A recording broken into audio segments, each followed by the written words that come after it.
बताइएगा कि women empowerment किस हद तक ज़रूरी है सोसाइटी में सर्वाइव करने के लिए, क्योंकि हम आपको देखते हैं हर जगह पे आप स्ट्रगल कर रही हैं अपनी लाइफ में भी, अपने स्टेट के लिए भी और सबसे बढ़कर अपने हस्बैंड के लिए भी। तो वुमेन एम्पावरमेंट और वुमेन इंडिपेंडेंस किस हद तक ज़रूरी है सर्वाइव करने? देखिए माशाल्लाह से हम मुसलमान हैं और इस्लाम पहला मज़हब था दुनिया के अंदर जिसने औरतों को वो इज़्ज़त, वो मुकाम, वो राइट्स दिए जो दुनिया की तारीख में कभी नहीं मिले।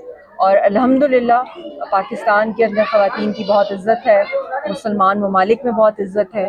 और मुश्किल तो हर जगह होती है जो हक़ पर हो, जो सच पर हो, क्योंकि हमारी जो टक्कर है इस दौर, इस सदी का जो यज़ीद है, चाहे वो नेतन्याहू है, चाहे वो मोदी है। और इस जंग के अंदर, अगर मैंने पहले भी कहा है स्पीच के अंदर कि हम वो मुसलमान ही नहीं है जिसके अंदर शहादत का जज्बा ना हो। तो अल्लाह का शुक्र है कि जितनी भी मुश्किलें आ रही हैं वो एक मिशन के लिए आ रही हैं, वो अपनी ज़ात के लिए नहीं आ रही।